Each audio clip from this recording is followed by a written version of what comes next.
Can I... du hører du meg nå? Can I please request everyone to have a seat? Please.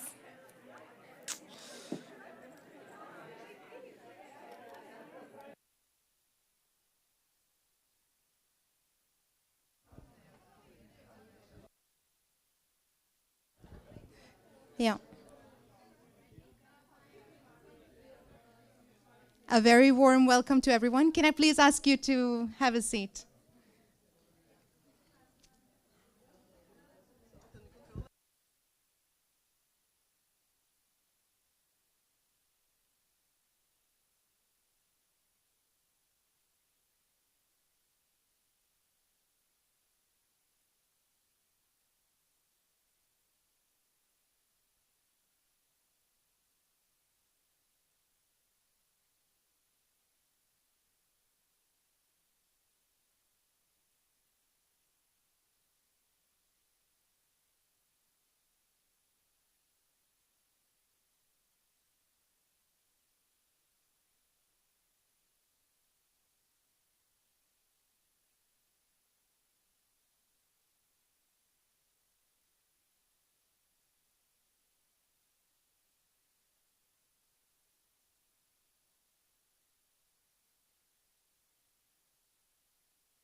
Dear everyone, it's a great pleasure to be able to welcome you all to NORAD. Of course, especially NORCAP and the Norwegian Refugee Council with your employees here. Also your partners, some of them are here with us today. My colleagues from NORAD and the Ministry of Foreign Affairs present here, and also other invited guests that are present here today. What we will do today is, of course, to sign a new and strengthened partnership between NORAD and NORCAP, but also to learn more about the issues at stake here and about NORCAP and NORCAP's work. NORCAP is an important partner for us, partly also because it's quite a unique partner and organization in many ways, which we will be touched upon more today. And of course, it's also a great pleasure to be able to welcome you in this beautiful spring weather, finally, which I learned today from my new friend from the World Meteorological Organization, who, that actually it's because he is here. So it's like you said, you came here with the sun, treat you nice, you'll be able to keep it. So we will treat you all nice to make sure the sun stays. But first of all, it's my great pleasure and honor to be able to welcome a special guest. We are very glad that Minister of International Development, Beathe Tvinnereim, could do the opening speech or the opening remarks and is able to be here with us today. So please, Minister, the floor is yours. Thank you so much, Bård Vegar, and it's a true pleasure, privilege and true pleasure to be here and to witness the recent, the new shape and efforts of NORCAP and the strengthening of the partnership between NORAD and NORCAP. I was just talking to Benedicte here. I've followed NORCAP for many years, and it is truly remarkable and such important work. So I'm looking forward to hearing more about new efforts to support climate action and energy access. I think I'll stand behind here because I have this, instead of carrying this around, so I'll just... I'm not very tall, so I'm feeling sort of, well, anyway, can you all see me? Anyway, as many of you know, Norway has a long history of being a donor on humanitarian action and assistance. And we all know that humanitarian needs now are at an all-time high. More than 100 million people displaced, currently forcibly displaced. We see a dramatic increase in poverty. And according to the WFP, acute food insecurity is projected to affect 345 million people, twice more than in 2020 this year. And the UN Secretary General has warned us that we are facing an unprecedented global hunger crisis, which is one of the reasons why the Norwegian government and I have put food security on top of our priorities. Just to mention one issue at stake where we see that things are going in the right direction very, very quickly. And we are losing ground. Progress that we have made is being reversed.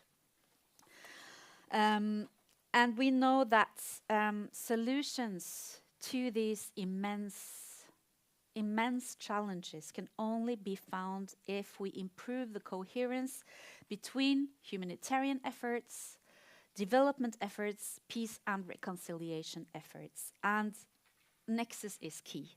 And we keep saying it. I still feel that operationalization has a way to go, or at least it varies along the way and across the sectors. A lot of good work is being done every day in the field, but we need to strengthen the systemic level in terms of walking the talk. And we all know that we are fast running out of time in order to achieve the Sustainable Development Goals, to deliver on the Paris Agreement, to secure the 1.5 degree future.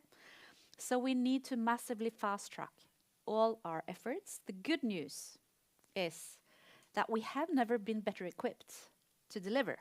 I mean, we know so many things. We have the knowledge, we have technology, it's there.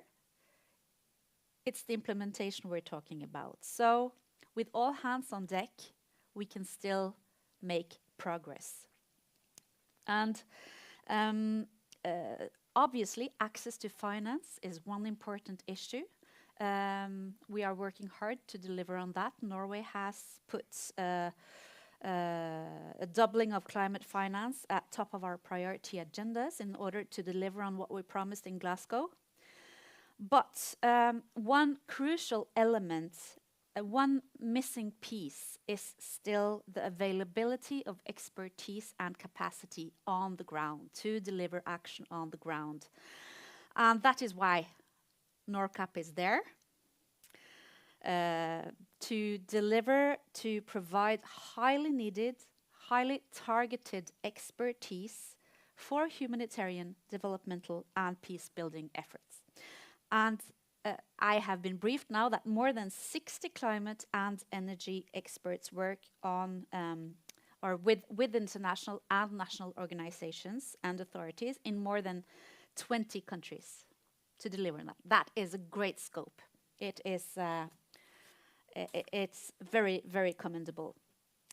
And just to mention a few examples, through this work, farmers, fishermen, and pastoralists in West Africa are able to manage changing conditions to secure their livelihoods.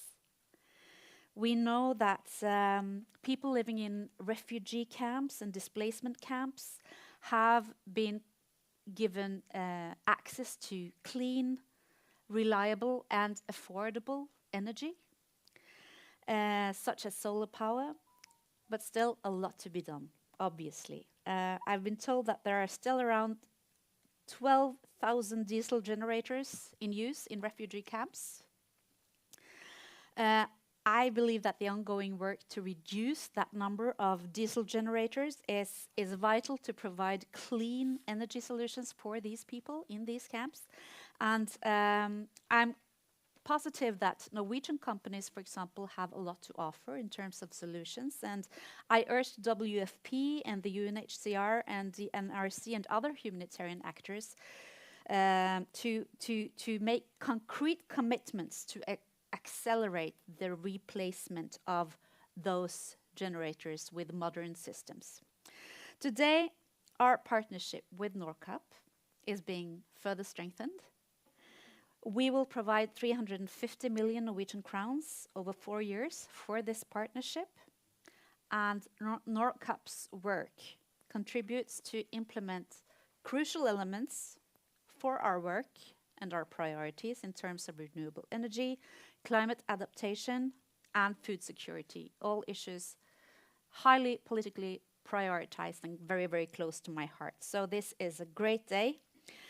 Finally, I believe that we can't fully deliver on our ambitions without taking into account the full and equal participation of women and girls, which is also needed to be highlighted here today. And I hope that through NORCAP's efforts, we will help to unlock the potential of that women hold for economic value creation in all sectors, including energy, including agriculture.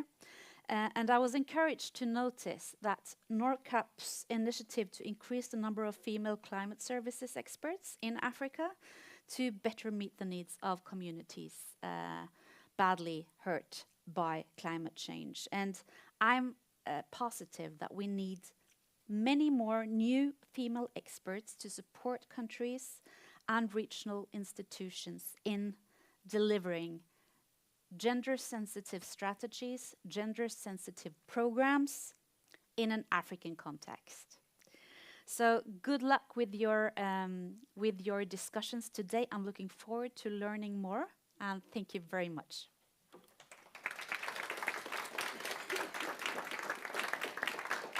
Tusen takk.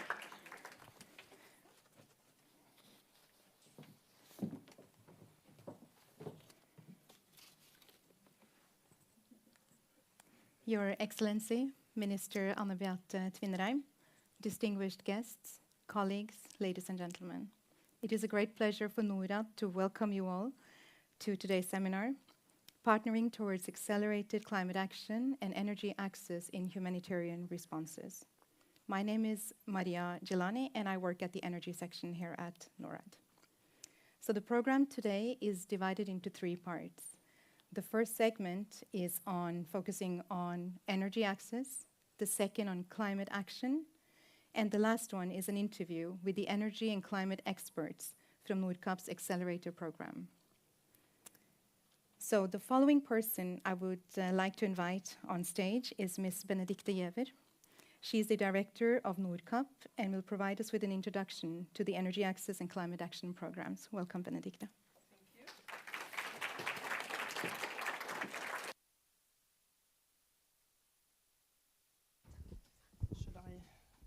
I'll use the microphone.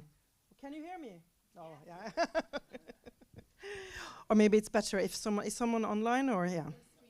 Okay, then it's better with microphone.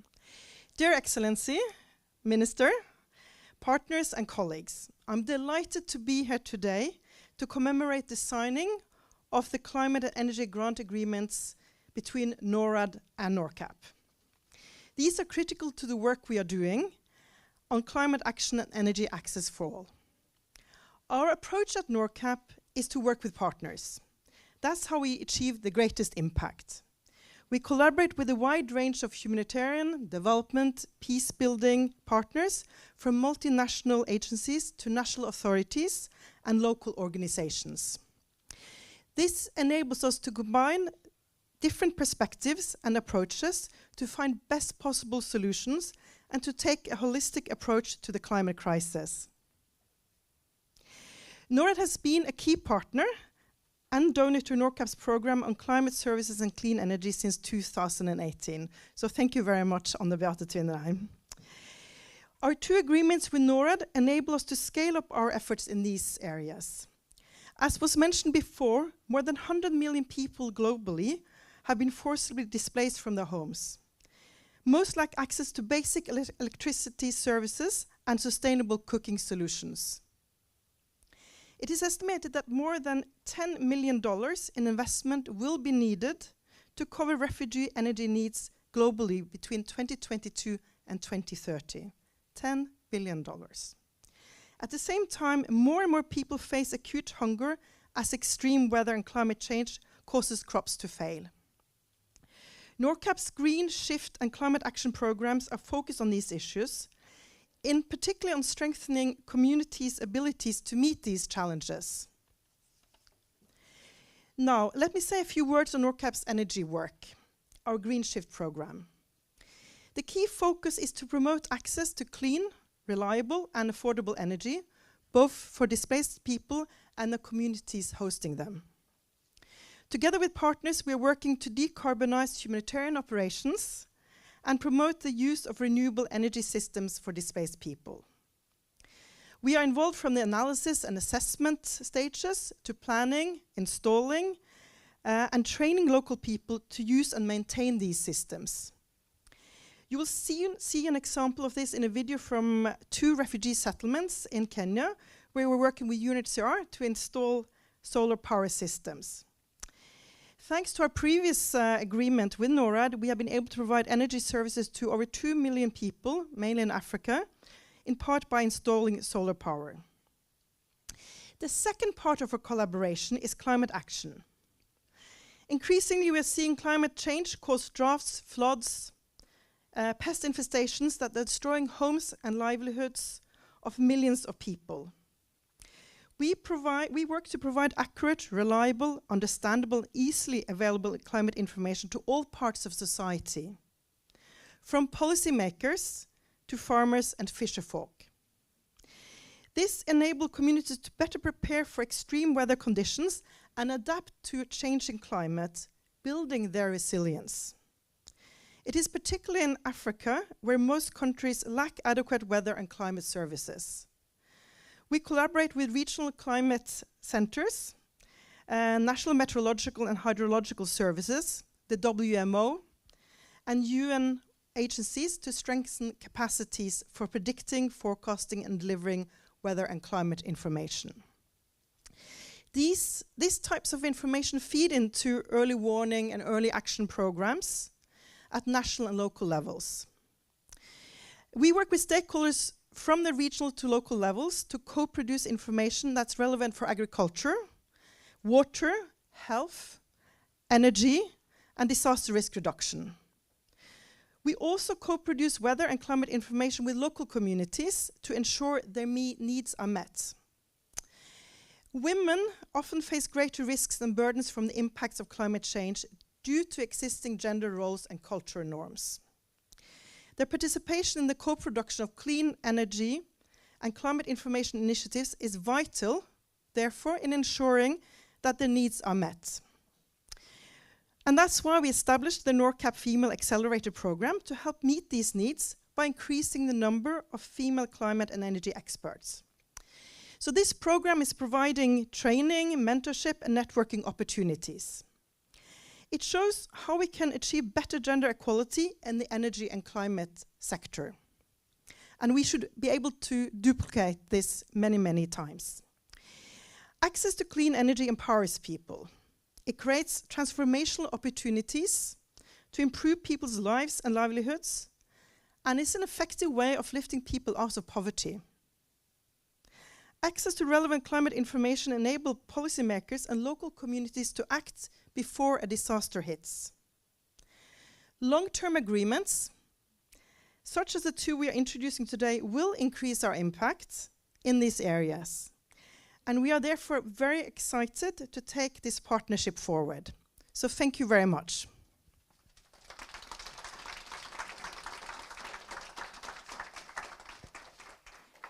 Thank you, Benedicte.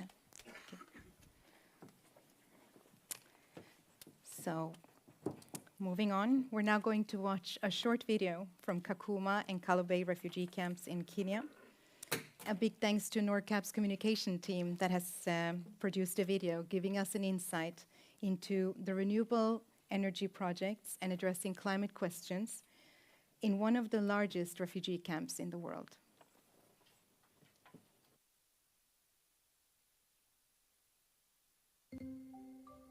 One of the world's largest refugee camps is in Kenya. The Kakuma and Kalobey settlements provide a temporary home for 240,000 people. Thousands of kids are born here, grow up and go to school. But a lack of electricity has made studying a challenge. That's about to change for Giæver and her fellow students. I expect that girls will start at least to have extra times in their studies. Until now, the girls relied on a diesel generator for reading light. High fuel costs meant it could only run for limited time periods. Now, Giæver's school is one of 31 in the community that will be powered by solar energy. This results in reliable reading light when the sun sets, access to digital learning material, and other benefits. It can actually improve the academic performance, and also actually expect girls to overcome their fears, especially fear of the darkness, so fear of scorpions, fear of snakes. New outdoor lighting will soon be installed, improving the girls' safety in a landscape populated by dangerous reptiles. With the help of NORCAP and UNHCR, solar-powered systems are being installed at schools, health centers, refugee reception centers, and other facilities in the area. But more needs to be done. About 90% of the people at the settlements lack access to clean, reliable, and affordable energy. And they are not alone.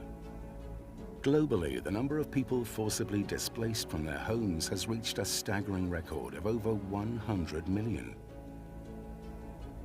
Few have access to electricity when they need it. For many, the only fuel for cooking is firewood or charcoal, exposing them to harmful fumes. At night, people live in darkness, unable to perform even basic tasks. During the day, the lack of electricity limits their ability to run small businesses and make a living. Some rely on diesel generators, but these are costly, polluting, and noisy. As we work to provide electricity for displaced people across the world, we must aim to install clean, reliable, and affordable energy. At humanitarian facilities alone, the switch to solar power can prevent an estimated 126,000 tons of CO2 emissions and reduce fuel costs by $70 million annually. This is a significant step toward a brighter and more sustainable future for those who've been forced to flee their homes.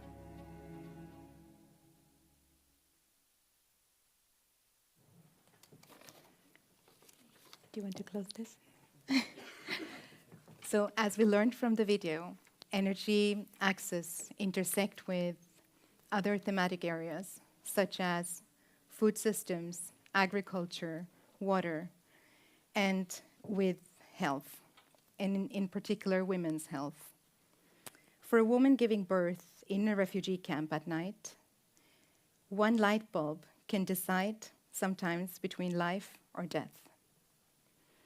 So we are all gathered here today, not only for the purpose of celebrating, but we're also here, each one of us, whether we belong to a government institution or a donor community, a multilateral organization, or civil society.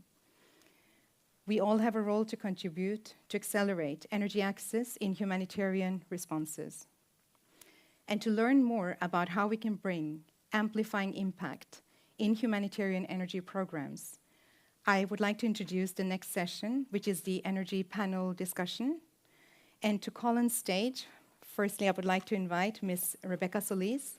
She's a NORCAP expert deployed to the World Food Programme in Niger, and Mr. Siddharta Sinha, who is an innovative finance officer at the UN Refugee Agency, based at the UNHCR headquarters in Geneva, and Mr. Egeland, who is the Secretary General of the Norwegian Refugee Council, and Bård Vegar, if I could invite you back on stage again, the Director General of NORAD. And to moderate this session, I would like to invite Ms. Mina Weidal, who is the Director of the Energy Section at NORAD.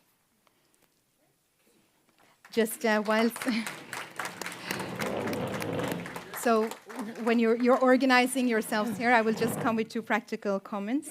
The first one being that there will be a Q&A session afterwards. And the second one is that I will be strict on time because we have a very dense program. So over to you, Mina. Maybe we move it a little bit further so that there's space for everyone. Let's see. Okay. Perfect. Yes, and I would like to sit. That's great. Please make yourself comfortable. Find a seat. Hi, everyone. Great to see so many here. All right. So let's talk about energy. That was a quite strong movie, and even what you said, a light bulb can be the difference between life and death when you give birth. I can't even imagine myself trying to give birth without any lights in the room. But let's just think about the statistics again. So I heard, or I read a little bit before this panel, this distinguished panel, and with the progress we have now, about 670 million people will still lack access in 2030. But for refugee and displaced people, as they said in the video, it's really much worse, and it's getting worse. I mean, since 2015, according to Chatham House, it's deteriorating. 94% is the number I found of forcibly displaced camps do not have any kind of meaningless access to power. 81 lack the most basic fuels for cooking.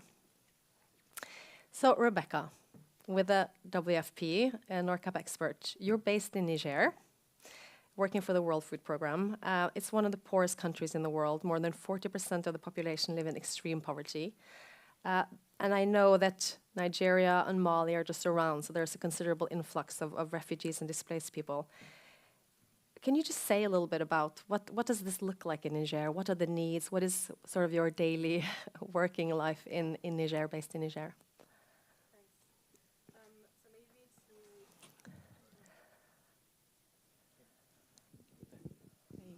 Hello? Yes.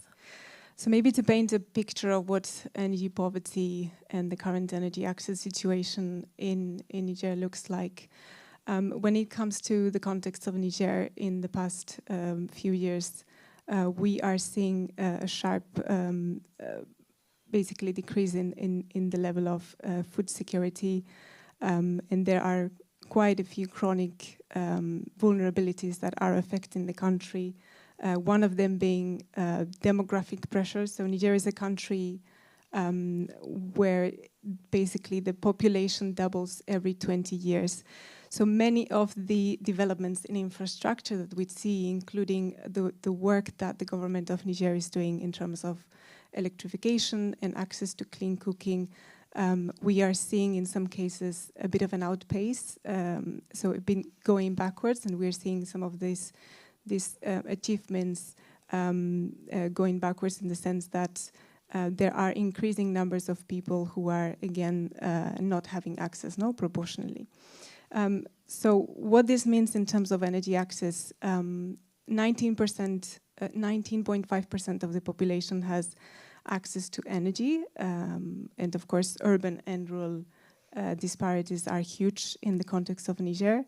When it comes to clean cooking, only 2% of the population has access to alternative sources and technologies, so still pretty much up to 88% of the population is relying on firewood and on traditional technologies.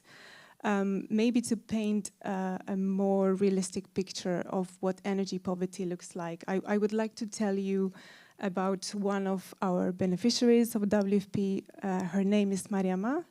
Mariama is basically the main adult female member of her family, where she has 7 children, which is the average number of children in Nigerian families. And basically the life of Mariama is dedicated to firewood collection. Firewood, as I said, is the main energy source that is used for cooking. So on average, she has to spend 2 hours to collect firewood. And this means that this is having to walk also increasingly long distances due to increasing levels of deforestation. And of course, this means not only exposure to increasing risk of dehydration, increasing risk of physical injury from carrying these heavy firewood loads, but also we are seeing cases where there's higher risk of suffering gender-based violence. And unfortunately, this is not something that we only read in reports. Only in Niger we are seeing some of these cases, and even for smaller girls. So it's very dramatic, and whenever this firewood or this straw is not available, they are having to basically purchase it on the market, which means that there's a bigger strain on their already limited economic resources, which then translates into having to spend less money on food. After this, another task that Mariama and women like her in Niger are dedicated is 3 hours on average, 3 times a week on food transformation. So one of the main tasks that women in Niger are working on is on doing manual food transformation of the main staple crop. And of course, this is a very physically extenuating activity, which usually is sort of limited to women. And after this, of course, comes the time for cooking. And as you know, we are talking about traditional stoves that usually are placed just outside their homes. So whenever Mariam and women like her have to cook, they are having to tend fires for a long time. No? So these is maybe just to paint the picture that energy is a multidimensional issue, it's a protection, it's a gender issue, and it's really about life-saving and development. I'm going to stop there. That's excellent. Before I give it over to Siddharta, just quickly, WFP is then working quite a bit on clean cooking and maybe have programs providing better alternatives for cooking. We might get back to that towards the end. But you have a bit of a different, please grab a microphone, different work context, we can say. You work for the UNHCR. I know that before you joined the UNHCR in around 2020, you worked in the banking sector for more than a decade. You're an innovative finance officer for the UNHCR. So Rebeca talked a bit about cooking, other types of energy. There are modern systems, as were mentioned before, that actually can be cheaper and provide more reliable and noise-free options. And I know that perhaps even a representative in the room here today has been part of installing that in South Sudan, in Malakal, for IOM, another refugee organization. And it seems fantastic. It's a great system, it's cheaper, and you would think that it would just be replicated again and again. But that doesn't happen. Why not? Please elaborate. What do you think? So first of all, I echo your question. Why not? I think that's one of the central challenge that we're trying to solve. Given my background, and as you observed kindly, it is in traditional finance, I'm going to focus some of my responses on how I see how the financial sector interacts with the challenges we're trying to solve here. And I'll split my response into two parts. The first is, what are the constraints that we at UNHCR and by proxy the wider humanitarian sector faces when it comes to solving, in particular, energy and environment types of challenges? And very fundamentally, it's that historically humanitarian organizations have, very understandably, focused response on emergency response, shorter-term interventions, which are often life-saving. But this has implications when we try to pivot towards longer-term interventions. Very specifically, we have a number of our entire budgeting system, our financial arrangements, our programming arrangements are intrinsically have a shorter horizon when they come to how they intend to implement their programs. And that just isn't the right timing horizon for longer term interventions like energy, where you're trying to transform an economy, clean cooking energy, which is very, very contextual, and we're talking about changing community habits in some cases.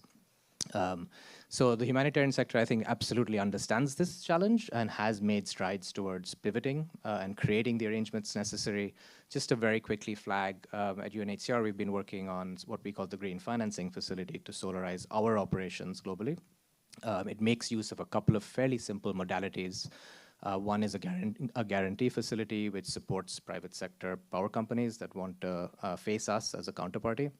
A second is just a revolving fund that recycles savings from solarization. And this is going to enable us to solarize our offices around the world.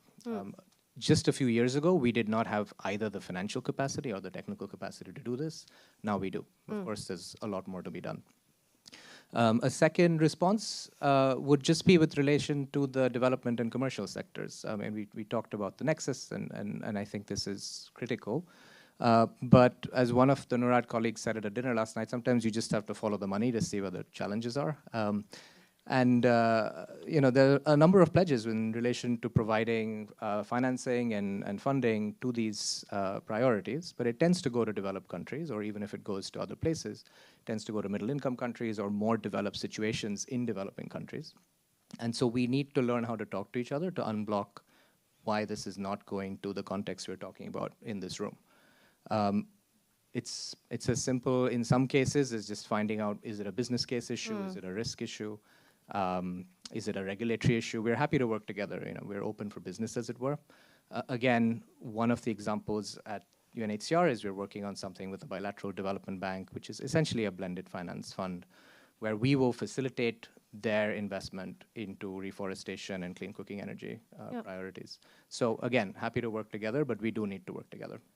Very interesting. Before I hand it over to Jan Egeland, I know some in this room use the expression "culture eats strategy" for breakfast. What is the biggest challenge? Is it the culture that you use to do things in a certain way, or is it the finance or the technical, the setups? Yeah, just one quick one on that. If you were to pick. I wish it were as simple as that, but for the purpose of the panel, I think you can get further with culture with regards to, just because sometimes we just don't know how to talk to each other. That makes sense. At this point, we've solved some of the answers with respect to what type of funding or what type of structure, but there's a lot of capacity building that needs to happen on each sector, not just in the humanitarian sector, in the development sector, in the commercial sector, so we can work together. Yeah. Excellent. Then, Jan Egeland. What have I written here? I have written legend. You are somewhat of a legend in the humanitarian sector. I think you started as a volunteer in Colombia when you were 19 to create peace. And then you've done lots of things since. I'm not going to mention all of it, but you have worked for the UN on many different roles. NUPI, for those who know the Norwegian abbreviations, Human Rights Watch. You've been a Statssekretær, a government representative for Norway, and you joined NRC as Secretary General in 2015. I think you've seen, maybe in this room, more replacement emergency settings than any. And of course, when you come to a humanitarian crisis, there's maybe not food, water, shelter. It's really a dire situation, and maybe energy is just not that important. There's a change. What do you think? You know, how's the world changed? Is the humanitarian sector now really thinking that new energy solutions is a game changer for us? We can save money, it's better, or is it still a way to go? I think things are changing, and they're changing now. This is an example of that. The agreement between NORAD and us in NRC and NORCAP is a great example of this. I think the figures are wrong today. I mean, it's not being reversed. We're going in the right direction, and we will see that when the next figures come out that there are more refugee camps, more humanitarian sites, and so on that are now solarized. It's happening. I travel nowhere where there isn't great projects. Yemen, Syria, Somalia, South Sudan, Burkina Faso, Niger. Been on all of these places lately. A lot is happening. Finally, too late, really. My own organization, NRC, large organization. We have 17,000 field workers. We help more than 10 million refugees and displaced people. We've committed to become carbon neutral. We pledged that solemnly at the big refugee conference in Geneva, hosted by the UNHCR. We have not only the great programs of NORCAP, which really make a difference as well. I mean, across the humanitarian and the development sector, but we also try to be a lead ourselves as NRC. So we have, for example, a baseline now. We emitted 14,000 tons of CO2. We did.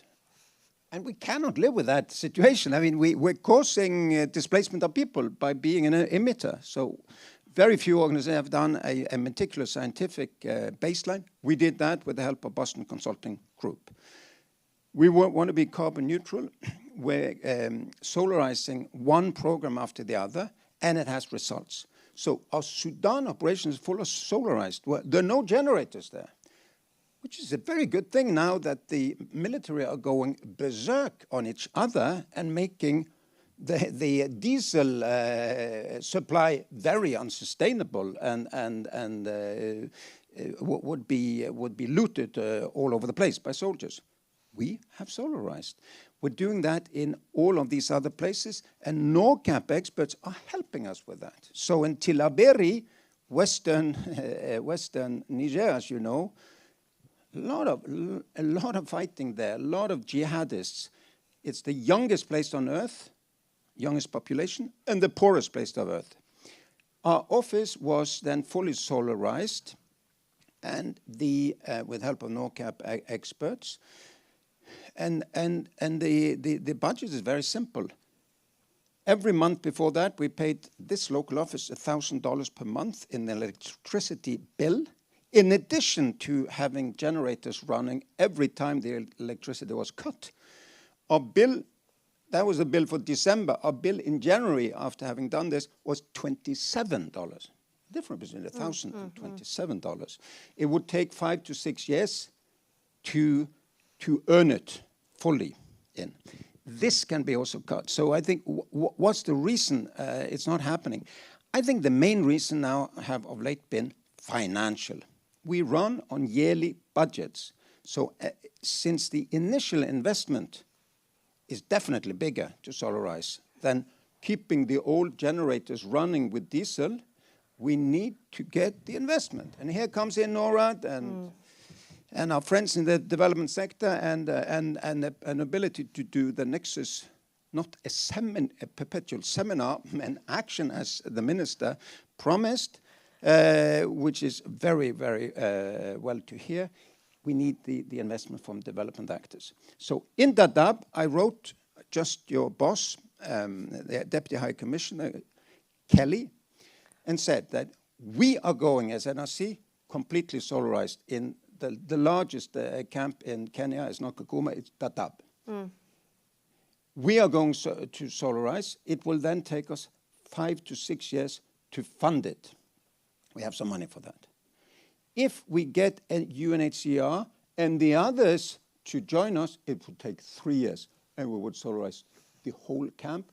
Hope for a positive reply on that one. I think that can be all over the place. It's a no-brainer that we do it. Fantastic. Vegar, so firstly, maybe the numbers are wrong. That would be fantastic. You know, maybe it's actually going much faster. It almost seems like there's not really any problems here apart from financing. There are many interesting aspects here. Of course, the time horizon that I've heard many times before, although I do believe that there are companies that are willing to offer 1-year contracts. So private sector seems to, but I'm just putting that out there. Maybe someone wants to answer that. The private sector seems to go really, really far to, you know, offer solutions for the humanitarian agencies, but they sort of are knocking on the door and can't really get in. But Vegar, I know that you're very interested in energy, have a lot of thoughts about that. You're also often talking about the financing gap, and I think it's definitely not easier to get private sector to go to these kinds of Somalia and Niger. Firstly, what do you think about some of the perspectives? Is it just financing that's missing, or is it something else? And what do you see as the role of private sector? I mean, one thing is the off-grid systems, sun and that, but then you have cooking, and there's a whole other ballgame. Share some of your thoughts. Can I just say that it's fantastic to hear about the progress and, you know, and the attitude that the Norwegian Refugee Council has now to this and NORCAP, and it's one of the reasons why we are really proud to be your partner, and I'll be back in 5-6 years. So I look forward to that. Yes, the private sector is important, not because the private sector in itself is important, but because the financing gap is important, right? Right now, I don't think there's been any time in at least in my adult life, where the gap between the needs, the increasing humanitarian needs, the poverty backlash that we're seeing, and of course the climate investments we need, where the gap between that and the, you know, the actual level of finance has been higher. Just to take you through a thought experiment, let's say that we were able to let's say we were able to get all donor countries to spend 0.7% of their GNI on development aid, right? It would be fantastic, a bit unrealistic in the short term, but still. If we did that, that would double the amount of global capital available from around 200 to 400 billion. Point is that that is nowhere near the actual financing gap. You know, only the last IPCC report says that only climate investments are probably 1,000 billion or more to get to the 1.5 degrees. If you take access and other SDGs as well, it's much more. So there's no alternative to unleashing more private capital. That happens not enough in middle-income, well-functioning middle-income countries either, but it's hardly happening at all in the most volatile and the places in the world where it's really needed.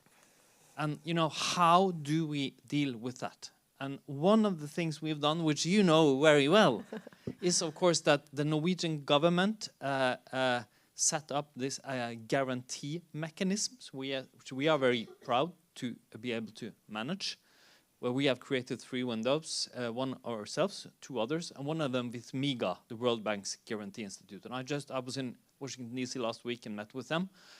And it's amazing to see the progress they have made throughout. And one of their 2 first investments is actually from Norwegian company Cubus investment in solar in a refugee camp in Somalia. They have 6 to 7 more similar projects in their pipeline now in different African countries.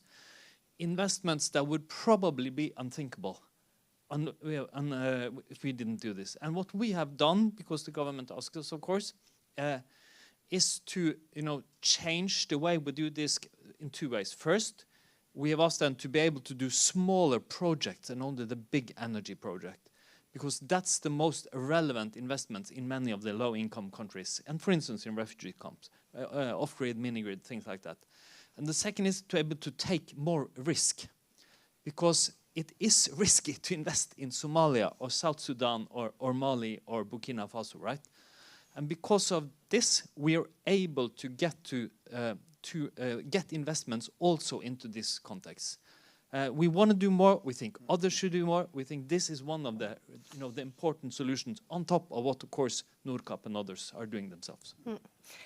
I think that we have a few minutes for potential questions from the audience. If anyone has some remarks or any thoughts, otherwise I'm happy to go around. I'll let you think a little bit if anyone has a question. Yeah, there's a question here.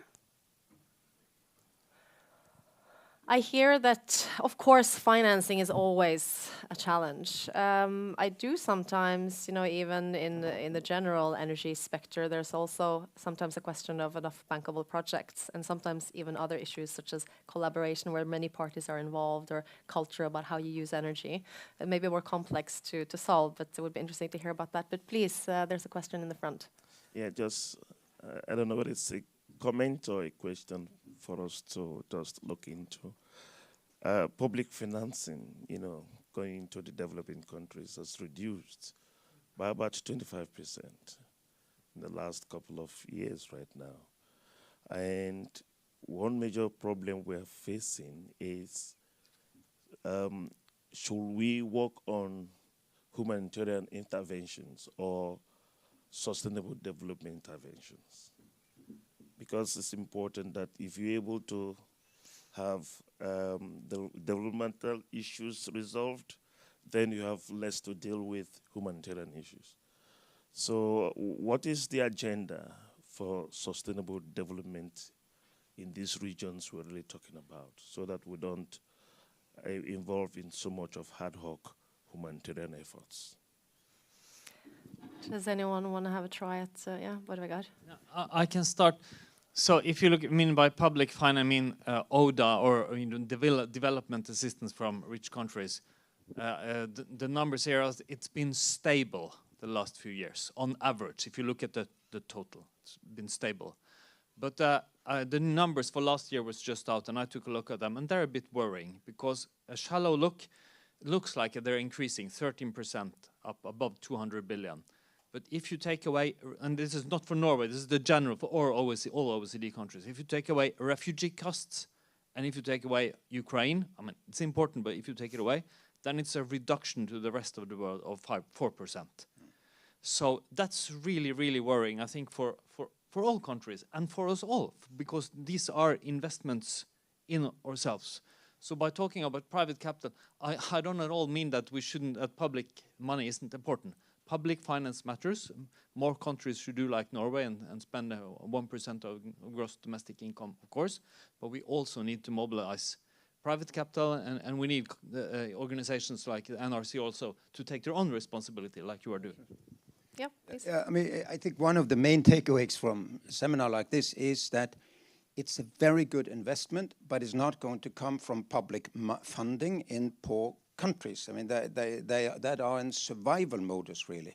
It has to come from international investments, and that will either be on the development side, because the humanitarian budgets are from year to year, or from the private sector, which it's correct. We are more than willing to pay 5% on a loan. It would still be a massively good thing for us then to completely solarize all of our operations.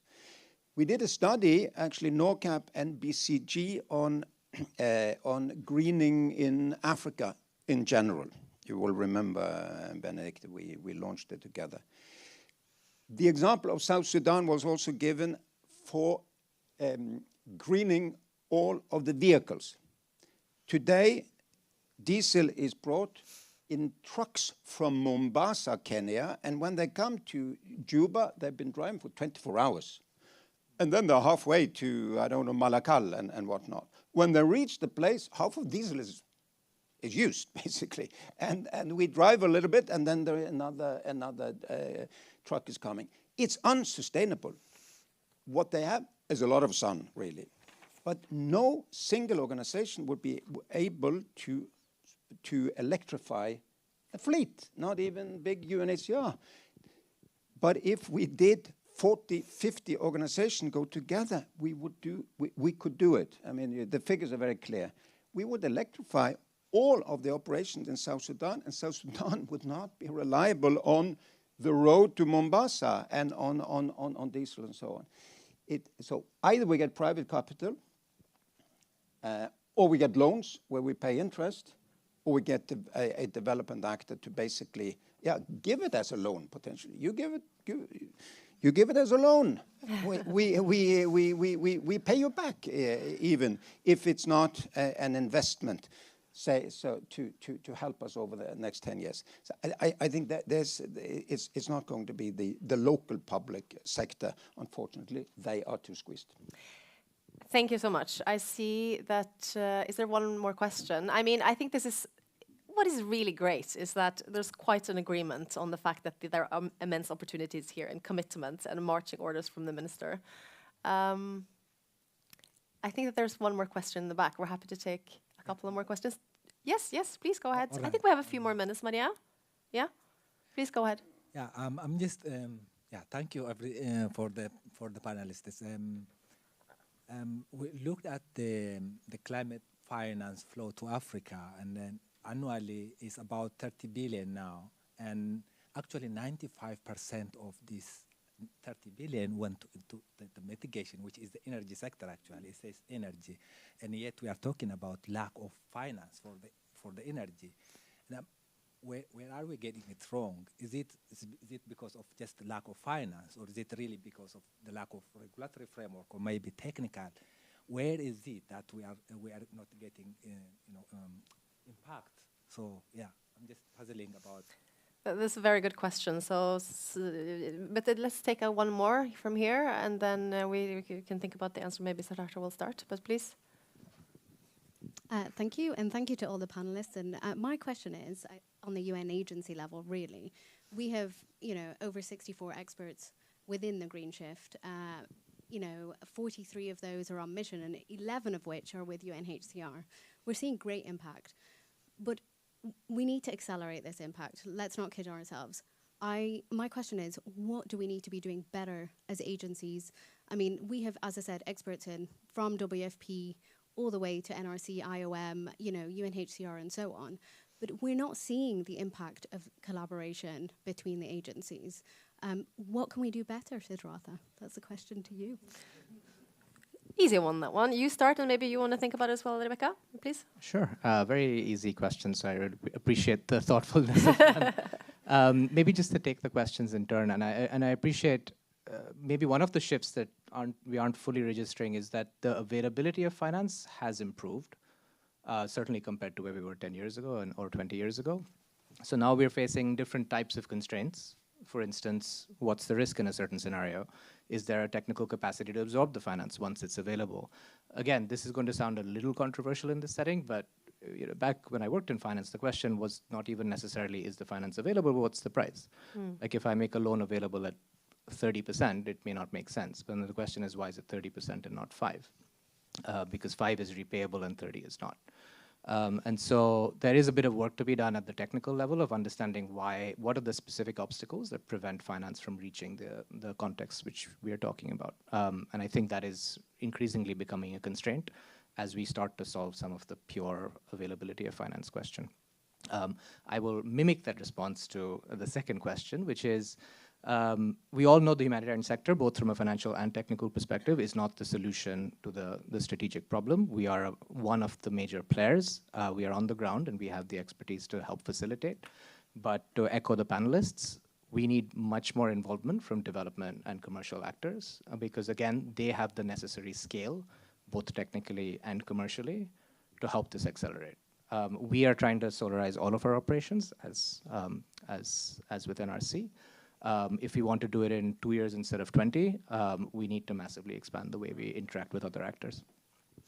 Rebeca, what do you think? There's some impatience and lots of willingness, but it's not really happening. What are your reflections?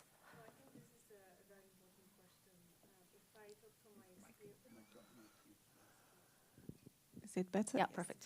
If I speak from my experience, what we are really trying to do in WFP, in World Food Programme in Niger, is precisely look at how we can accelerate but also integrate energy across our programs. And I think that's very much the answer in terms of many of the times when we are deployed to local to host agencies, we tend to focus on specific interventions.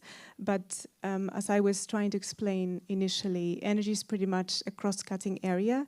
So we really need to rethink about how to integrate energy across different standard programs that the UN has been implementing for years. And this means not only integrating objectives, but also the budgets. And I think in Niger, we have managed to make a great progress in World Food Programme by directly integrating specific applications of energy, including cooking, as I was explaining initially, across our different programs, including school feeding, the support we do to smallholder farmers.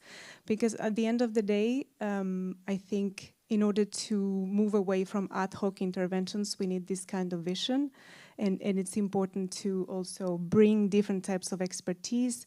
Many times we are deployed alone and we are working on something that is very technical. And of course, we require expertise that we don't necessarily have. No? So we need to work with engineers, we need to work with sociologists, and we also need finance experts.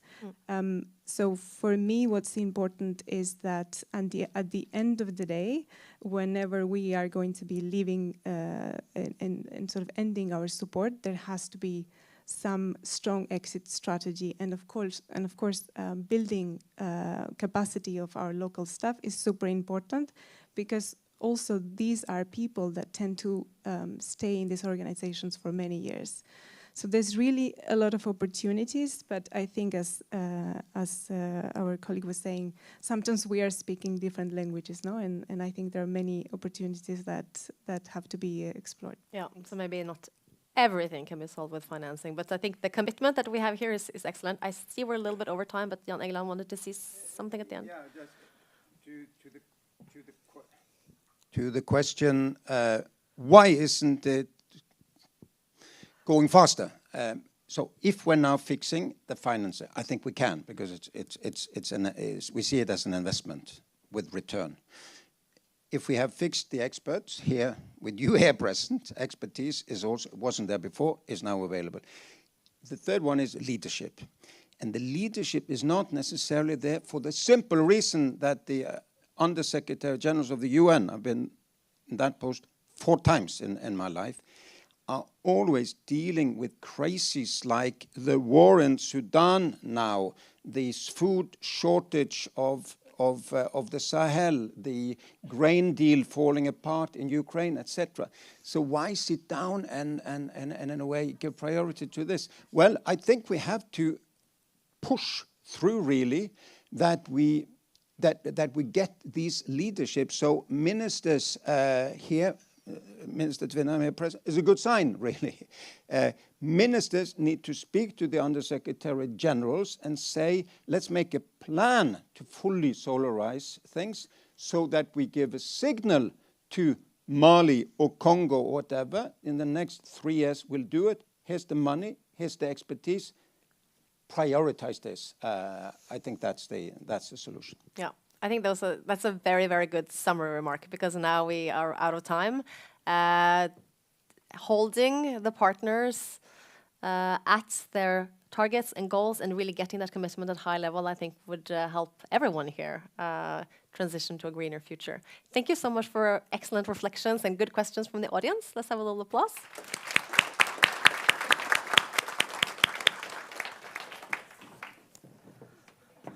And I would like to invite you now all to a break and request Her Excellency to please do the cake cutting that we have included in the program. There is no celebration without a cake, so I would really like to invite everyone to have some coffee and snacks and cake.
Please request you all to take your seats.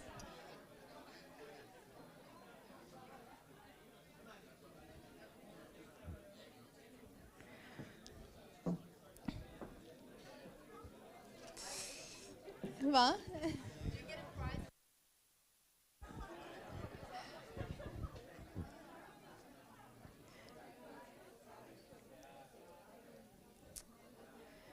I honestly don't feel like interrupting the break because I see that you're having a really nice time. But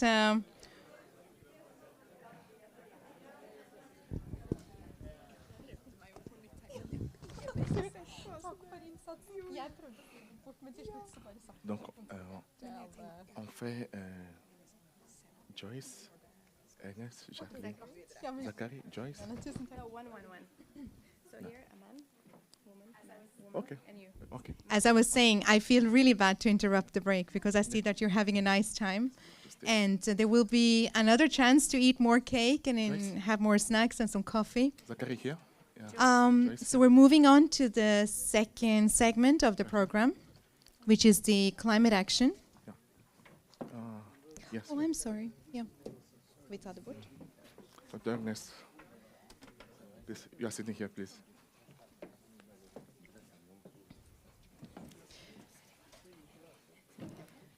I would like to introduce Dr. Ernest Afiesimama, who is an environmental and climate scientist from Nigeria, and he's the regional program manager at the World Meteorological Organization based in Addis Ababa. Welcome. And also Miss Joyce Giæver, who is a NORCAP expert, and she's from the Intergovernmental Authority of Development at the Climate Prediction and Application Center in Nairobi, Kenya. And at the same institution, we have Mr. Zachary Ateru, and he's the program coordinator for climate services, also based in Nairobi, Kenya. A very warm welcome to you. And we have with us also Ms. Jacqueline Tesha, and she's a NORCAP expert, a climate expert at the World Food Programme headquarters in Rome. Welcome to you. And to moderate this session, we have Ms. Louise Aaserud. She's head of climate action at NORCAP, together with our second moderator, Mr. Mikaila Issa Abramane. He's a climate communication expert at the Meteorological Institute in Niger. Welcome to you, and the stage is yours. Thank you so much. And I think this is super interesting to continue this conversation. And we've been discussing, earlier some of the challenges in the energy sector. I would like to start with the fact that there is not one single sector that's not affected by climate. There's not one single person that's not affected by the climate change. So I look forward to this panel debate. So thank you very much for coming. I think Mikaila is going to just start as well, and then we will hand over the word to Joyce. Yeah. Thank you. Thanks to our distinguished panelists. We are looking forward to a very exciting conversation on the experiences and challenges that they will talk about. We are pleased to have Jacqueline Tesha, climate accelerator expert, currently at a part of the female climate accelerator program. Jacqueline is working with the World Food Programme, headquarters in Rome, on the integration of climate services of the World Food Programme globally, specifically on strengthened anticipatory action. All right. So thanks for joining us, Jacqueline.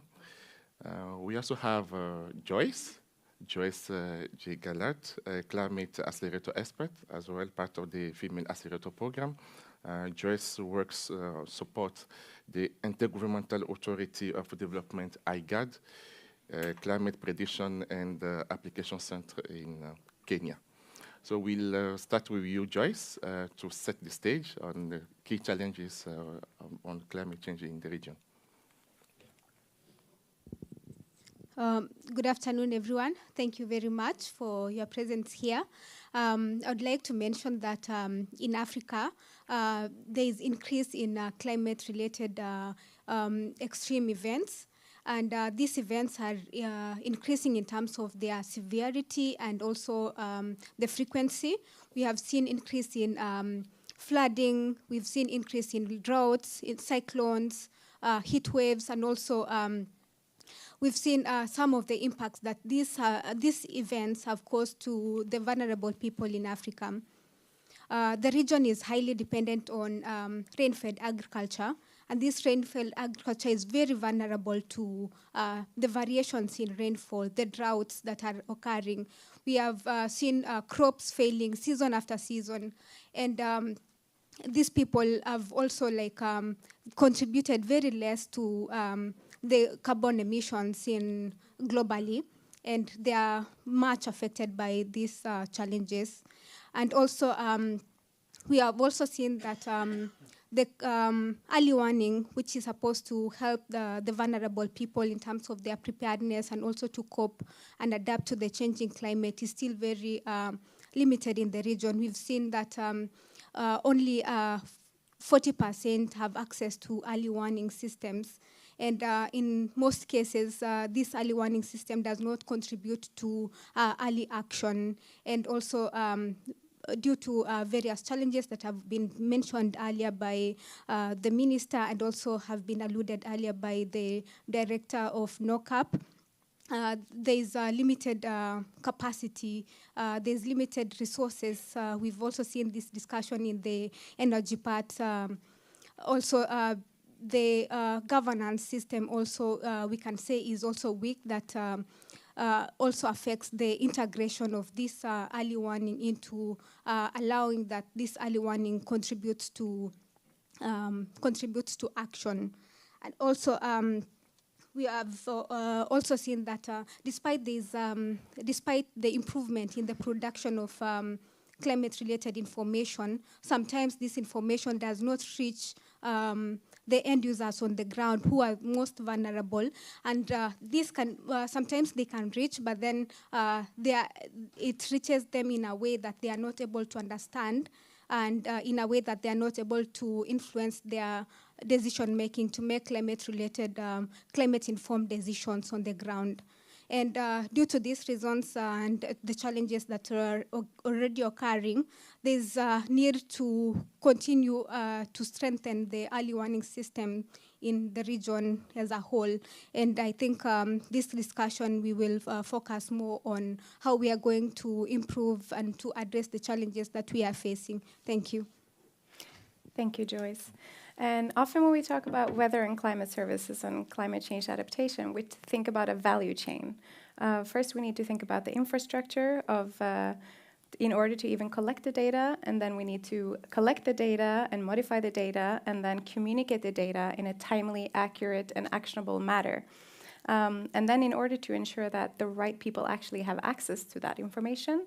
And then as an end result, we also need some action. So what action does this lead to? What response mechanisms do we have? Do we have investments? Do we have social protection systems in place? Do we have insurance measures? And so on. And I think this is it's very good that you presented the challenges, and I think we can build on that in our discussion as well. And I think my first question will go to Ernest in the World Meteorological Organization. How are you, as an organization, supporting the development of weather and climate services in countries in Africa? And what challenges do you see in this work?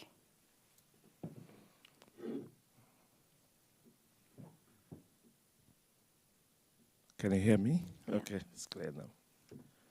Well, as an organization, we are a regulatory body, setting standards and making sure that climate, weather, and water information is delivered to the last mile end users in a timely manner, as you rightly mentioned, for effective and efficient, implementation. And I appreciate the presentation of Joyce, who has said that it's one thing to provide an information, and for that information to get to someone who uses it in a timely manner to mitigate whatever impact that information is tended to give. So as an organization, it's important. We have key three key areas of concern: the weather, with its own timescales, the climate, and also water. And let me just give a typical example in Africa, as Joyce has characterized. Generally, we're talking about over the northern part of Africa, dealing with the heat waves, the dust storms, and all that. The West Africa is, facing floods and droughts, as well as East Africa, but more importantly, droughts in the East African region. And then, of course, the tropical cyclones in the southern parts of the continent. So WMO tries to ensure that it builds capacity required. We have training, and also try to see how to do a kind of socioeconomic benefit assessments, using the toolkits we've developed. And recently, most projects that are being implemented by WMO has this component of socioeconomic benefit toolkits, to able to assist and also develop capacity in this regard. Keep in mind, like as you rightly mentioned, in the total value chain from observation, the network is critical.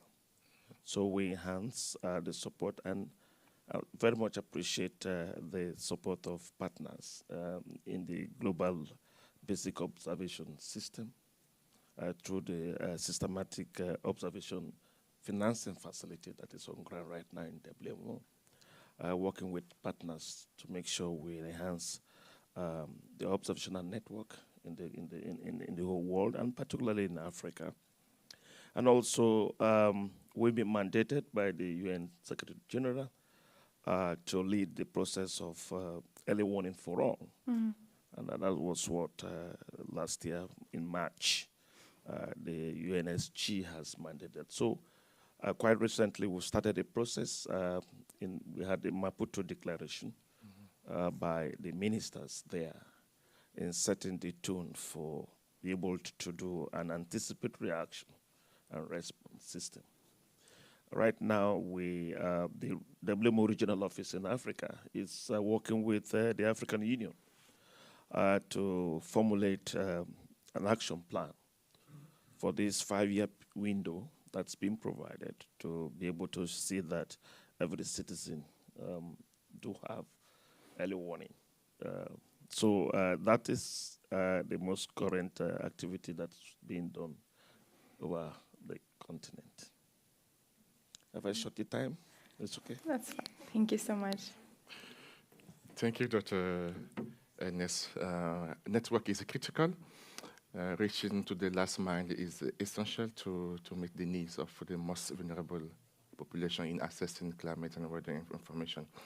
I will address my question to Mr. Zachary. Considering what WMO is already doing, how does ICPAC help accelerate the access to weather and climate services for its member states?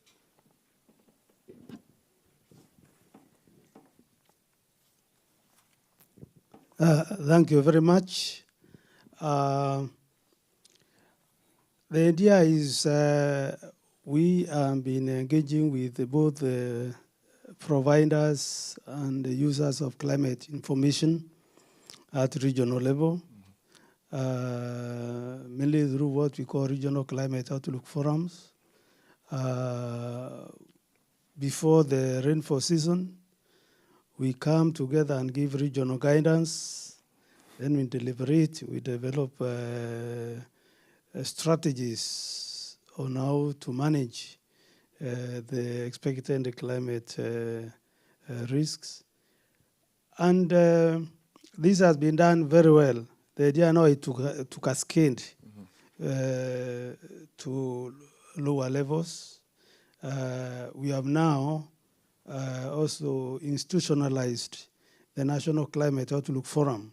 So the same thing which has been done at regional level now is being undertaken at national level, where the Met services and the users at national level They meet and discuss the downskilled climate forecasts. We go further down to sub-national levels. Some countries like Kenya, where you have the county government, Ethiopia, we have state regional Met service. They do at that level. And at other cases, on pilot basis, we have gone at a community level where the downskilled information,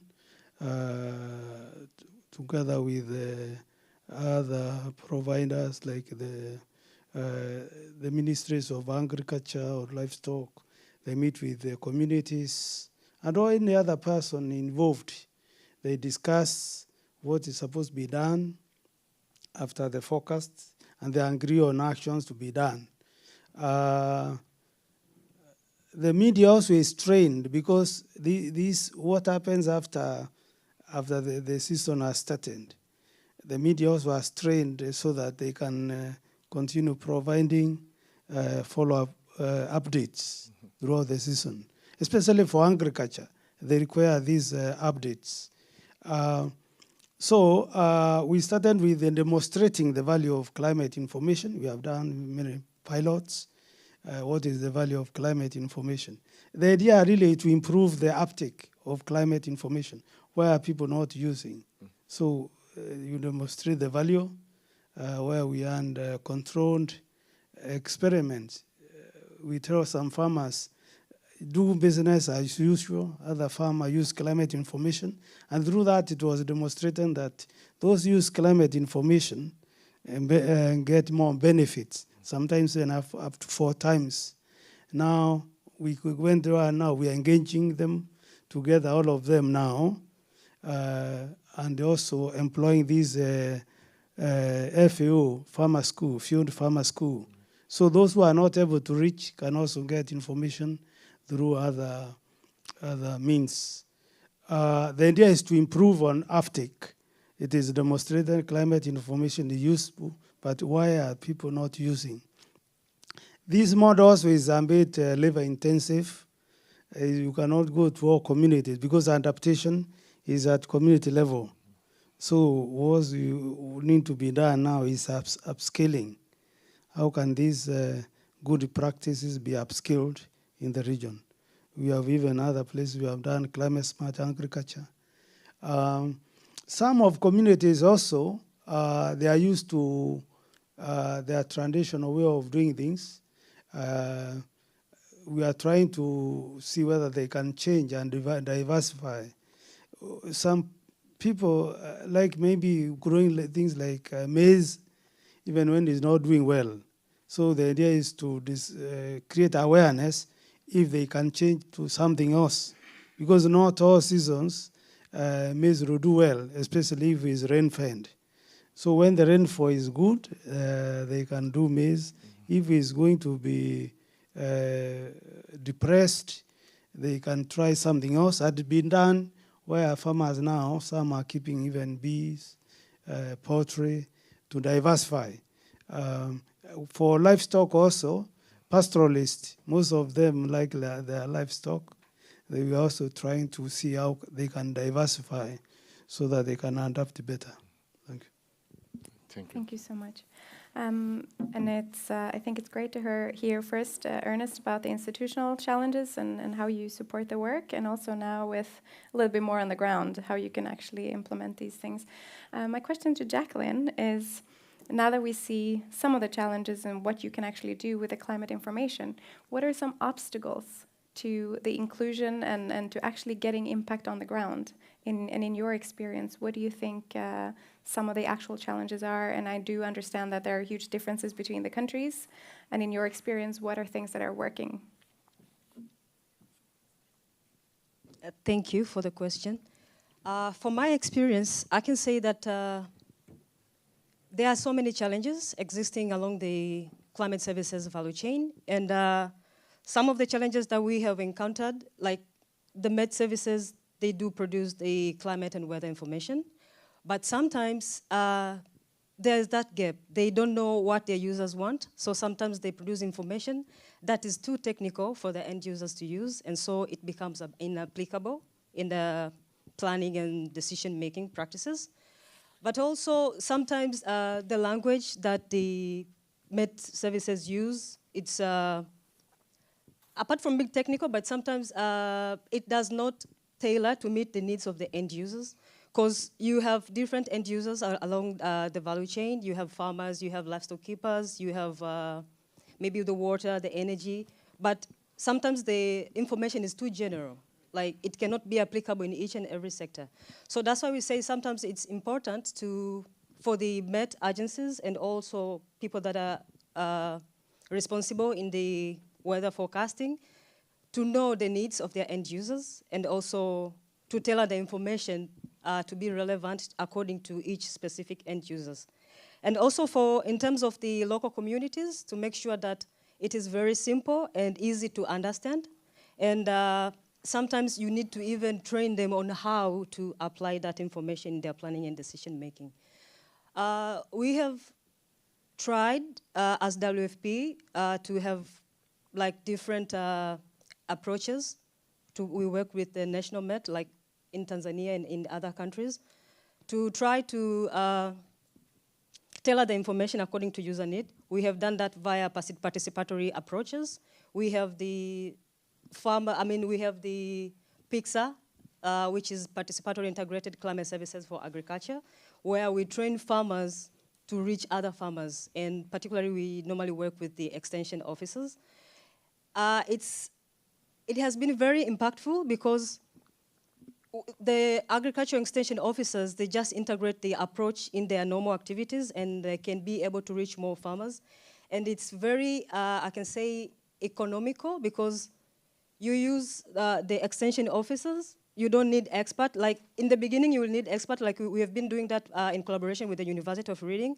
But after training them, they become comfortable, they know what to do, and we use the same extension officers to go to other districts to train other extension officers, and so on and so forth. So we have scaled out that approach to Beni district and also to other countries. So another challenge, I can say that it's the dissemination channels. It has been a challenge because there are some of the districts that they are not covered by radio or mobile phones. And I think most of the national Met, they normally use this platform to reach the end users. It's either face-to-face via the extension officers. And if you look at the statistics, they say one extension officer is covering more than 1,000 smallholder farmers. So if you prefer to use face-to-face, it's not applicable because some of the farmers, they will not be reached. But also if you go to using radio communities, you can find out that District A is not receiving any kind of radio signals. But also if you use mobile phone, that's another challenge. Not every community member has a mobile phone. But even if they have the signals, they are not there. So we have tried to use other initiatives. We have collaborated with indigenous knowledge leaders that have been doing weather forecasting by using their local experiences to make sure that even if these people are not covered by weather and climate information that are disseminated by the Met agencies, but we can try to see how we can integrate the scientific weather forecasting with the indigenous knowledge to come up with a hybrid forecast so that they can still access information which is accurate, easy to understand, and they can integrate that information in their planning and decision making. So briefly, I can say those are some of the challenges that we have seen across the climate services value chain, and to make sure that the impact is easy to scale up in the national level, we need to integrate the participatory approach, like working with the communities, make sure that they do understand what is happening, they become confident. Even if you are implementing a certain project, when that project phases out, they still can keep on implementing what that project was doing. But also at the national level, I can say like the sustainability aspect of the project also. When we as organization, we need to work in close relationship with the national Met organization or any other government agencies to ensure that they also feel part of the process and they can easily adopt the program. Even if after the phase out of the program, the national Met or any other government organization can keep on implementing what the program was implementing. We have done that via the GFCS program. We've implemented that program for 3 years, if I'm not mistaken, but when we were implementing, we see the benefit of that program, so we decided to tailor the global framework for climate services to a national framework for climate services. So basically it's the same thing, but we have tried to contextualize the whole global thing to a national level to make it more specific and adaptable and to make it more sustainable. Thank you. Maybe I can just stop there. Yeah, wonderful. Thank you so much. I really apologize that I have to, go over to the Q&A session now because we're all going over time. Although I think we could spend much more time listening to all of you. So thank you so much. But are there any questions or comments? Yeah, Benedicte. But just wait for the mic. No, thank you, and thank you to the panel for very interesting introductions and comments and remarks. I think I just want to pick up the last things that you were bringing up, and it's on the national level, and on the plans you referred to the GFCS, the Global Framework for Climate Services, and I just want to hear, because from my side we always seen that. Yes, there is a lot happening on the national level and with different line ministries, but at the same time, we are not able to maybe get the coordination that's needed across, but also a coordination, because I think they're the ones who should actually coordinate all the international interventions also, and national interventions. So how do you foresee we can go in, and how should we strengthen that level in terms of national coordination, and also on the policy side, of course? Thank you.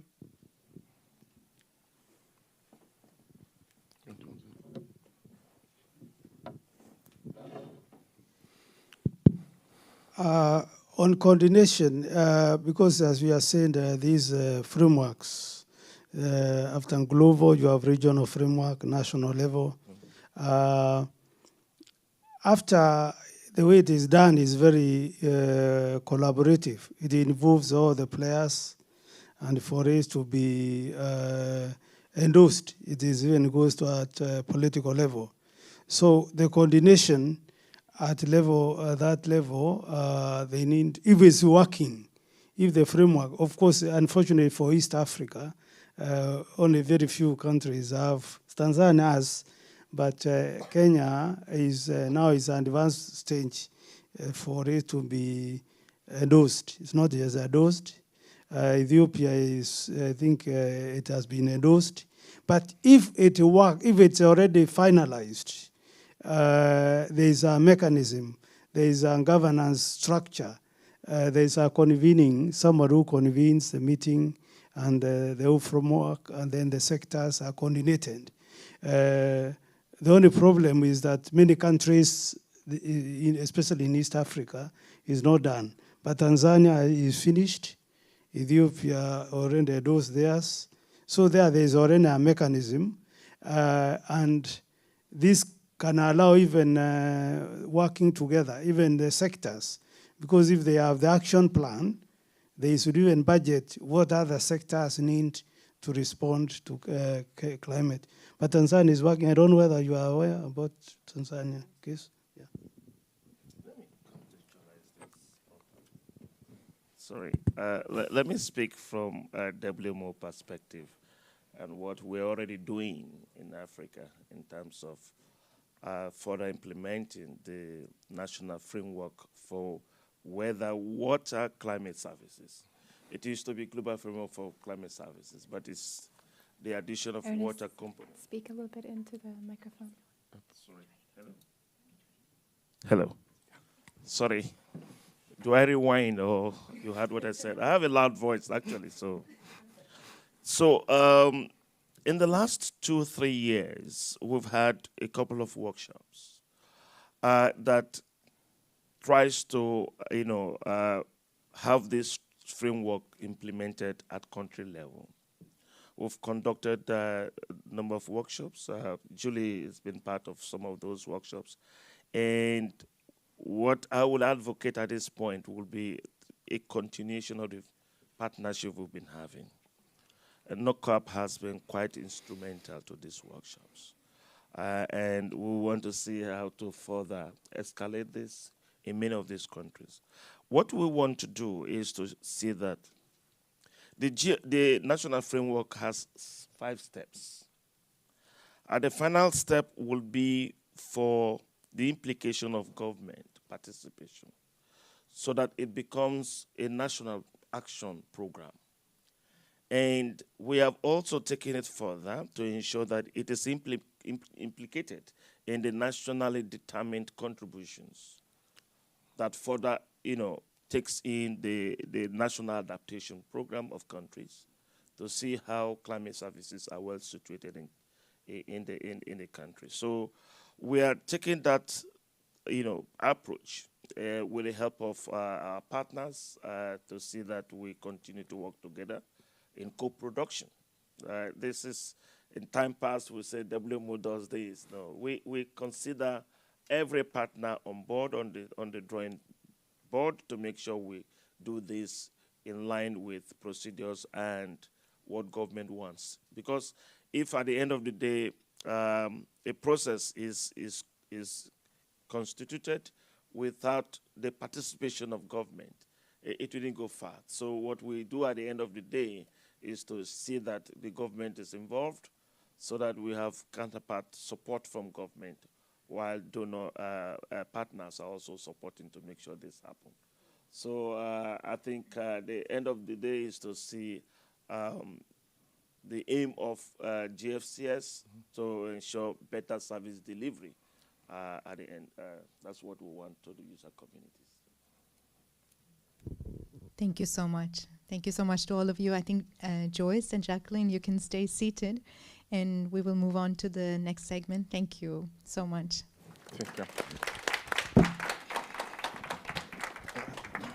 So we're now approaching the final segment of today's program. And personally, I've been looking forward to this, and we will hear now from stories from the field. And we will... Yes, thank you for handing over. Yes, no, but I will maybe introduce you, Hajar. Hajar is the energy technical manager, and she will be leading this session. And yeah, so we will start straight away because we're a little short on time, so please. Right, good afternoon, everyone. Thank you for holding on to the last session. Today, we're looking at the panel that's entitled Empowering Women for a Sustainable Future, Gender Inclusivity in Climate Action and Energy Access. And we're looking at the critical role of gender inclusivity in addressing climate change and the vital contributions in ensuring energy access to sustainable energy. But let me introduce you to the Female Accelerator Program. NORCAP's Green Shift Female Accelerator Program was kicked off in 2020, where we matched, junior experts with senior experts in the field, looking at increasing women's participation in both the energy and also I'll talk about the climate sector by providing training, mentorship, and networking opportunities. And what we did was we matched 5 female accelerators, and Rebeca is one of our former female accelerators from the energy team, and we paired them with people with senior experts in NORCAP and partner energy staff actually in UNHCR, FAO, WFP, IOM, and NRC. Similarly, building on that success, the climate action team took this one step further, right?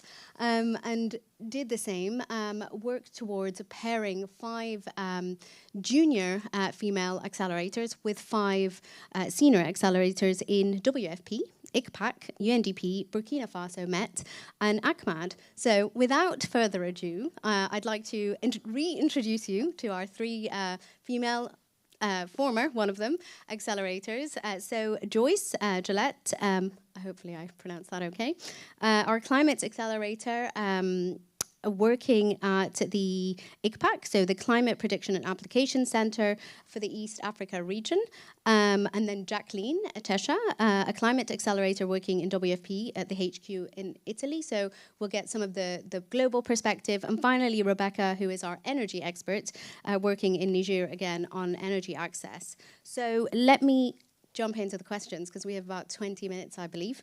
Okay, despite the fact that women's participation in energy and climate initiatives remains really limited, it is known that the involvement of women can lead to positive outcomes for both energy access and climate initiatives.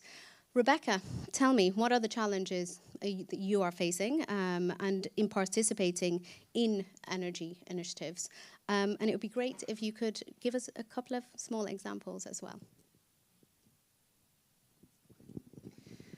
Yeah, so I think in terms of the challenges, maybe I'm going to start at end user level. I think what we see in the case of a humanitarian energy sector is that there is a bit of a vicious cycle. Energy poverty affects women in different ways and disproportionately compared to men. As I was explaining in the energy panel, usually women spend lots of times, they are the main caretaker in their household, and they are the ones who are in charge of getting the energy sources for their family, which in the end translates, among other things, in time poverty and less time to be used on productive activities and income generating activities. So at the same time, that means that they will have sort of less access to enabling mechanisms such as assets, finance, to be able to derive energy access related benefits. So that's a bit of in terms of the end user level.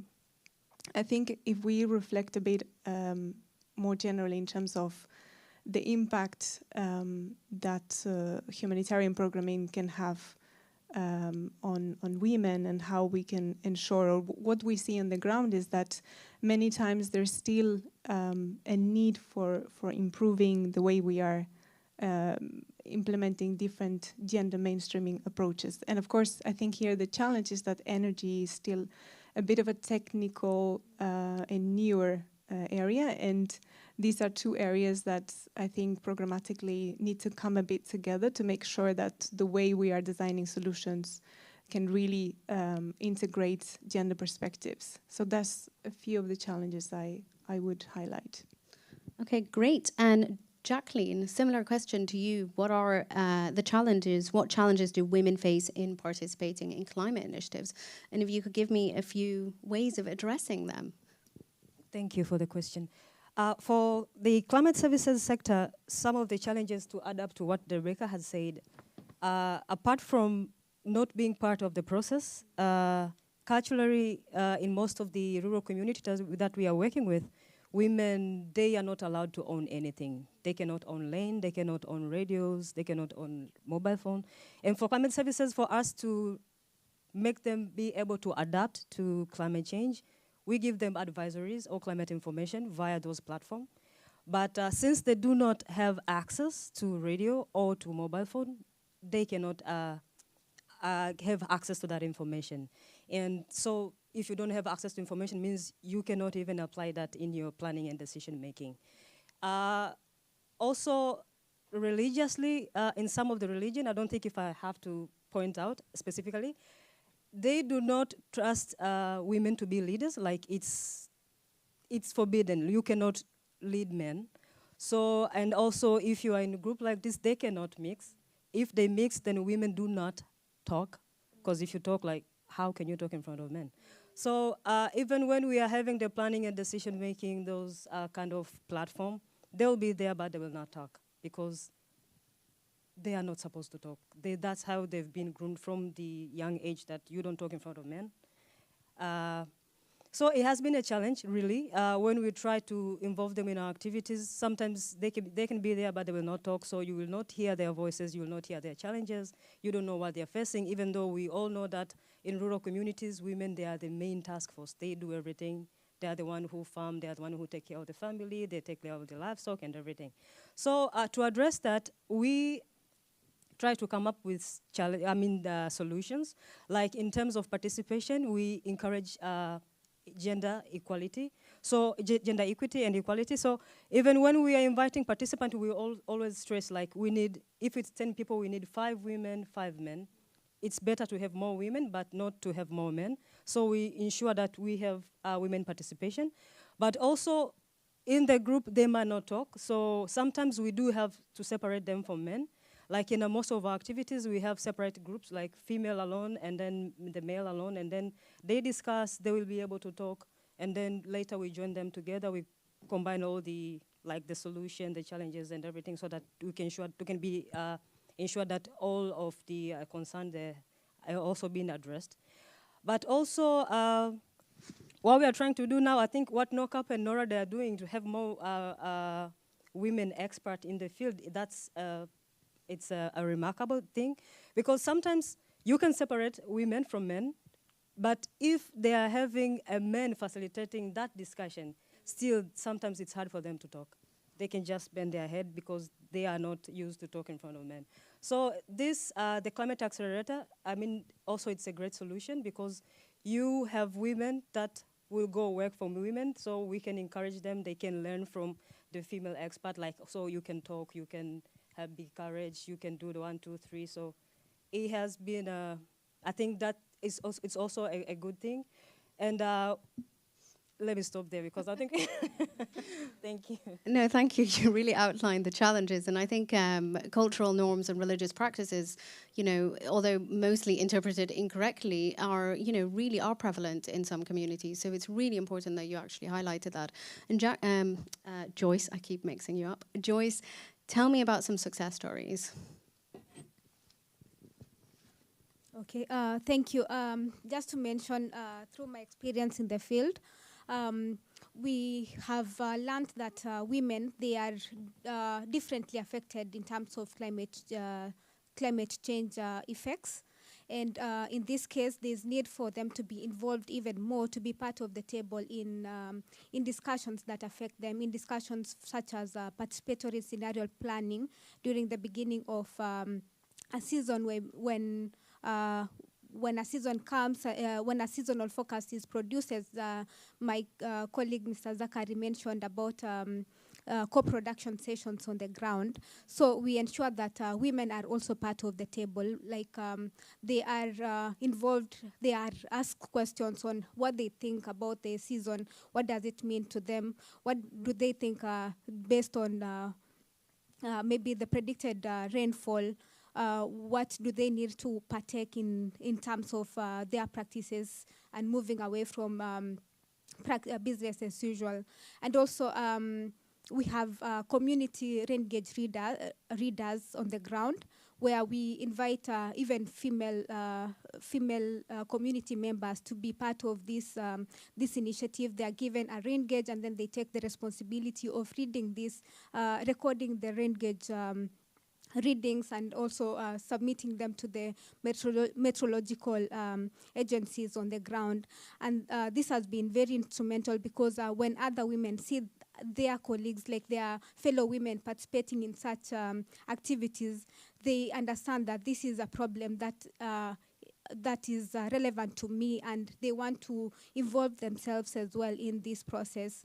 Another thing also is through the farmer field schools that have been established by FAO, we find that women are also part of the leaders of these groups. And through this, they are able to train other farmers on what they need to do in order to adapt to the changing climate. For instance, in terms of kitchen gardening, the activities that they need to do, and also not even teaching them by saying the words, but by practice, like as model farmers, like they are able to install them in their own farms, and then their neighbors could come and see, and then it's something that can influence change within a society. Also, we have used media to communicate weather and climate information. And through this, the media that we select, the journalists that we select to pertain to be part of the trainings, there's gender inclusivity, like we engage both genders. And I was talking to one of the female journalists in Taita Taveta County in Kenya, and she mentioned to me that the fact that she's a woman and she is communicating weather information, she has received various calls from from the public, like from women, asking questions like, where is the forecast? What do you think we should do? And this is very encouraging because initially, like, they thought it wasn't their problem because they were not part of these discussions. Yeah. And thank you. And I've just been told we have 2 minutes, so I'm going to skip all of my questions and go right to the end. Hopefully we can talk about the gender action plan another time. But how can support be strengthened to empower women to assume leadership positions?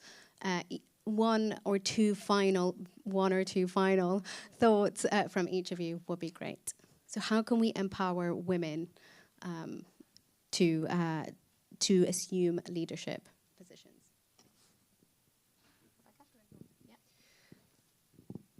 Yes, I mean, it's really hard to summarize everything. I think there are different steps. I think it's about demystifying gender roles around technical careers. So this is a bit beyond energy engineering or energy access specifically. I think also within the humanitarian energy sector, we have a work to do to advocate, because working in energy access, and of course I'm speaking about only energy access, involves, as we have seen, other roles that go beyond the purely technical. So really raising awareness is key, because I think there's still a huge knowledge gap. Of course, programs like the NORCAP Accelerator are huge. And to me, I mean, to the question of leadership, I think it goes down again a bit general, in the sense that there have to be the right workplace and sort of support mechanisms in place to help women not only reach leadership positions but stay in them, especially in jobs like the ones we do that are technical, and sort of building those competencies can seem a bit more challenging, no? So I think the role of workplace policies to support women is key.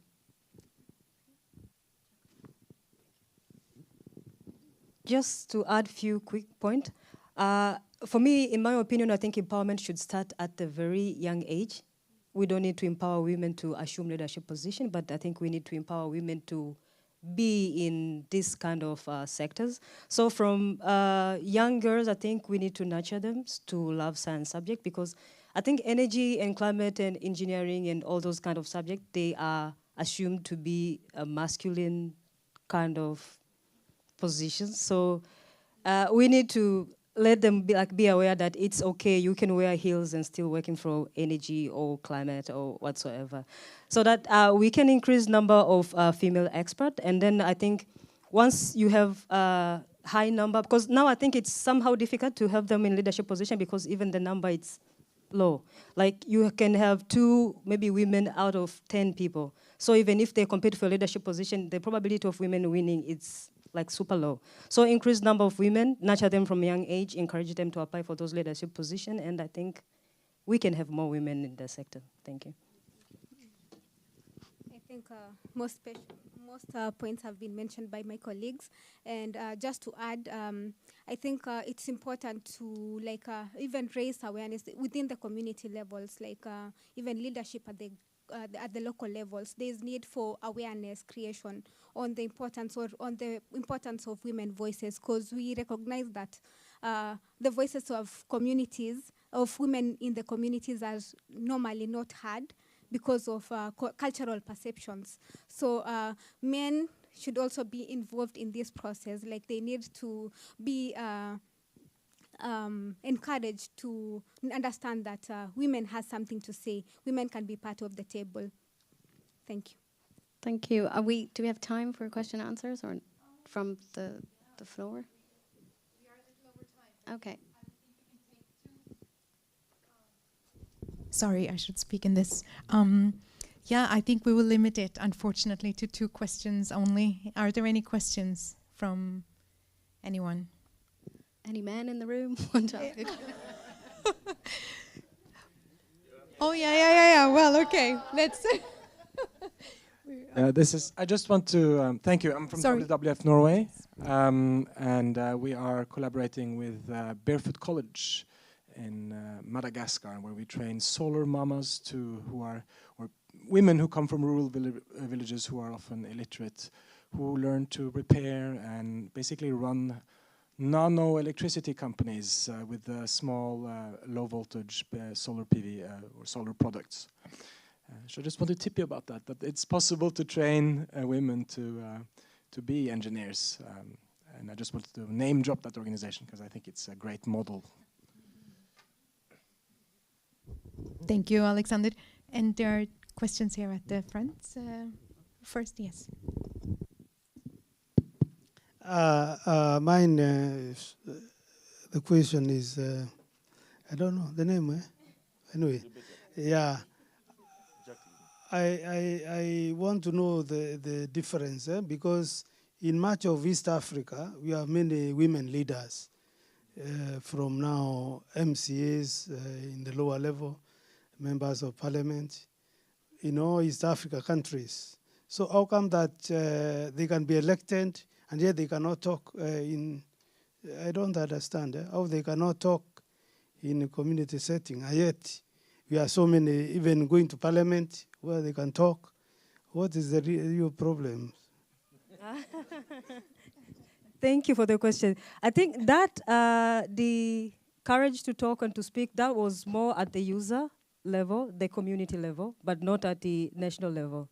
So in community level, they do not have that much exposure, and even the level of education is not. So sometimes they don't have the courage to speak in front of people because they sometimes assume that what they speak is wrong and is not correct. So it's rather if they stay quiet. And another point is those like barriers, like the cultural, the social, and also the religious. But at the national level, I see, yeah, there are a lot of women, and we also have special seats like in parliament for women. But I will not encourage that in technical settings to have special seats for women because they might not respect you. They say, you are there because your gender has favored you to be there, but you don't have the right qualities. But I think socially, politically, we can have special seats for women, but technically, I think it's better to, like what he was saying, like teach them, empower them, let them have the right qualities, and then increase their number. They can be leaders and they can talk and represent other women.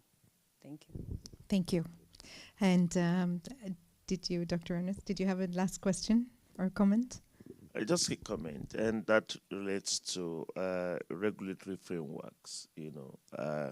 National policies are very important, to be able to allow gender equality, promote women in activities in society. I mean, if we don't take it from there as a policy, the kind of law, it's really very difficult to implement. So I expect for colleagues who are in the East African region, and I know there's 50-something% affirmative. Even in Southern Africa also, we have that. I mean, if that can translate, into government policies, I think that helps. And I'm seeing that those cultural, religious issues are also changing. It takes some time, but by and large, with awareness, those issues will be a thing of the past. Thank you. And I should also say, Dr. Hajar El-Kadu, do you have anything to wrap up this session? I was just going to say, beyond the policy, we need to implement that policy. So I think, writing policy is one thing, but making sure that we implement, and the women who are affected by these policies are the ones who should be writing it and helping to implement it. So I think that's my final word. But thank you so much to our panel. Thank you, Maria, for moderating the entire day. I think it's been a great event, so thank you. Thank you so much to all of you. So some final words from Norad. Thank you so much to everyone present here today, and also everyone following the streaming today, and to all of you who traveled, from far to be here and to be with us today. And to the great team, our partners at NORCAP, we really look forward to continuing working with you. And to my colleagues at NORAD, to Petter Nore, who has been a great support at the energy section, and Mr. Trond Heyerdahl, my colleague at the nature and climate section, and to everyone really. And we look forward to the next session, because I've heard some rumors, someone saying that this should be repeated. So thank you so much and have a great afternoon.